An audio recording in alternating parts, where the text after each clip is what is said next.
Good morning, Michael. How are you, sir? All right, Roger. How are you? Most wonderful, most wonderful, most wonderful. The markets, though, not so much, responding to events in China. Yeah, this spreading coronavirus having a ripple effect through the financial markets, as you might expect, and it's particularly hitting one particular sector, aviation stocks and the travel industry. Right off the bat, you're going to see a reaction there, and it's some of those companies are down 3 to 4%.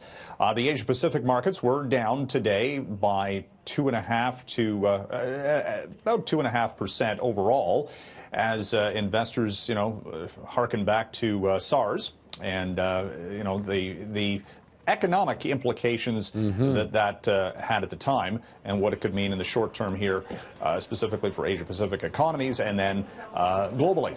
So the flip side of this, Roger, is pharmaceutical stocks. Melanie was talking about how face masks, for example, were in short supply. Pharmaceutical companies have jumped in some cases by as much as 20% today on the Asia-Pacific trading activity. And I can imagine tourism officials here will be keeping a close eye on all this. That's right. As this develops, you're going to see the implications coming up. All right, Trump's in Davos. Yep. It's going full swing here. What do you got for that? Well, he's talking, of course, and many expected him to do this, a victory lap, so to speak, on the recent trade deals signed with China, the USMCA trade accord, of course, the hyperbole that Trump is wont to do, related to, the U.S. economy never stronger than before and creating all of these jobs. And to some extent, he is correct.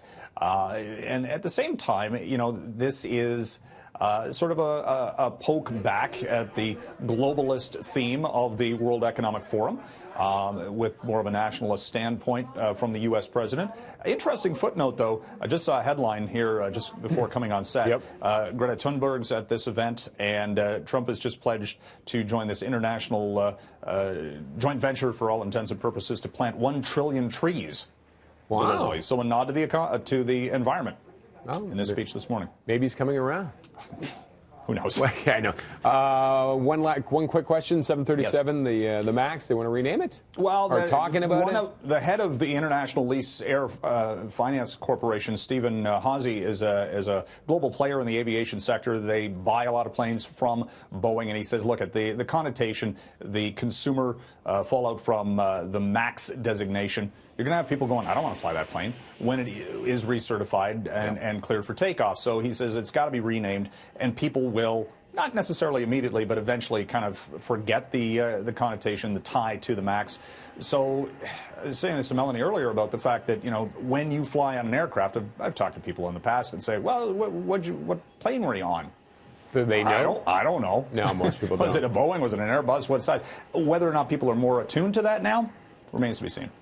For now, I think they are, but eventually it fades, especially if it looks like they've corrected that frightening issue they had. Still has to be recertified, though, and then we'll see. Yep. All right, Mike, thank you very much, sir. Have yourself a great day. You too.